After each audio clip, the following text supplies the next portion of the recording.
अच्छा ये बात बताइए, पति पत्नी एक थाली में भोजन करते हैं। आजकल के लोग शादी हो जाए, आजकल के जो नए नए लोग होते हैं एक ही थाली में भोजन करते हैं। घर के पूरे लोग खा लेते हैं, भोजन कर लेते, पूरे सदस्य भोजन करते हैं, तो उसके बाद में पति पत्नी एक थाली में भोजन करते हैं। आपके हिसाब से बहुत अच्छा है, आपको लगता है एक थाली में भोजन करेंगे। अगर आजकल के लोगों को पूछा जाए एक थाली में भोजन क्यों करते हो, तो तुरंत कह देते एक थाली में भोजन करने से प्रेम बढ़ जाता है। ऐसा आपको लगता है, लेकिन सच्चाई आप नहीं जानते। एक थाली में भोजन कभी भी करना नहीं चाहिए।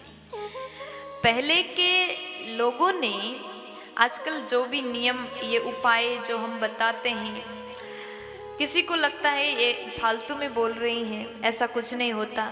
लेकिन आप थोड़ा गंभीरता से सोचिएगा, थोड़ा ध्यान दीजिए। जितने उपाय हम बताते हैं ये उपाय केवल बनाया गया, हमारे द्वारा सोचा गया उपाय नहीं। पहले पहले के लोग वाकई में, वास्तव में ये काम करते थे।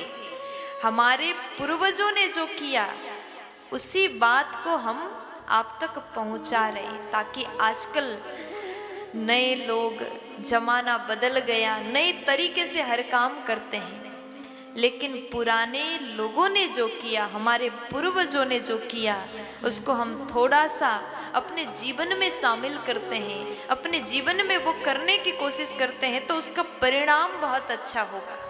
इसलिए थोड़ा सा आप भी ऐसा करके देखिएगा। पहले के लोग क्या करते थे, जब पति भोजन करे, पति जब भोजन करे, उसके बाद में पति के थाली में पत्नी भोजन करती थी, है ना। आपके घर में भी दादा दादी ने ऐसा किया होगा। आप अपने माता पिता को, दादा दादी को पूछ लीजिएगा, जरूर वो बताएंगे।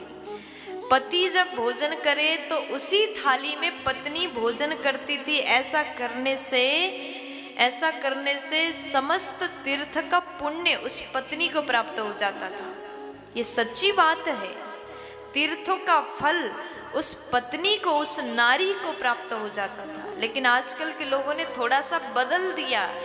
पति के थाली में नहीं, पति के साथ में एक थाली में भोजन करते हैं। आपको लग रहा होगा हम अच्छा कर रहे हैं, लेकिन ये आप गलती कर रहे हैं। पति के साथ में अगर एक थाली में बैठ के भोजन करोगे तो वो भोजन शराब समान माना जाएगा, मदिरा पान के समान माना जाता है। इसलिए कभी भी पति पत्नी को एक थाली में भोजन नहीं करना चाहिए। ये बात ध्यान से सुनिएगा।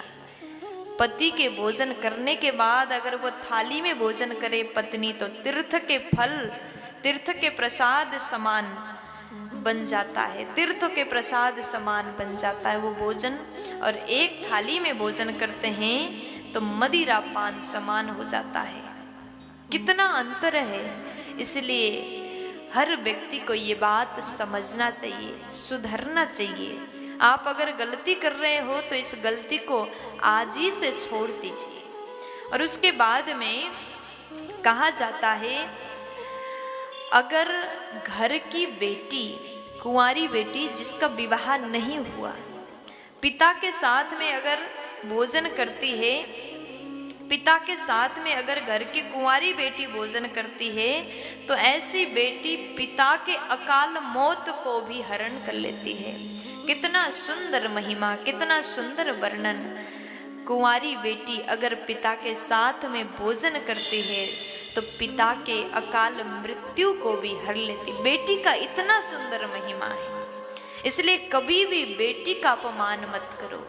बेटियां आपको दुख देने के लिए, आपको तकलीफ देने के लिए पैदा नहीं होती। कहते हैं बेटी केवल एक कुल को नहीं, दो कुल को तारती। बेटा तो एक कुल को तारता है, लेकिन बेटियां दोनों कुल को तार लेती। लेकिन आजकल के लोग ऐसी बेटी को ही गर्भ में मार देते हैं। घर में अगर बेटियां हो जाए तो रोने लग जाते, अगर घर में बेटा आ जाए तो लड्डू बांटते हैं। हमारे घर में बेटा हुआ, हमारे घर में बेटा हुआ है। बहुत हर्षित होकर के चारों ओर लड्डू बांटते हैं, खुशियां मनाते हैं, वहीं बेटी पैदा हो जाए तो मुंह लटका करके रोने बैठ जाते हैं। अरे धन्य होते हैं वो पिता जिसके घर में बेटी होती, धन्य होता है वो बाप जो कन्यादान करने का सौभाग्य प्राप्त जिस पिता को होता है। इसलिए बेटी हो जाए तो रोना मत। बेटियां तो आपके काल को भी हरण करने के लिए पैदा होती है। बेटियां आपके कुल के, आपके घर के, आपके मान मर्यादा को बढ़ाने के लिए पैदा होती है, आपके कुल के नाम को रोशन करने के लिए पैदा होती है। इसलिए सदैव बेटी को प्रेम करो, सम्मान करो। बेटी पिता के काल को भी हरण कर लेती है। प्यार से बोल दीजिए ना।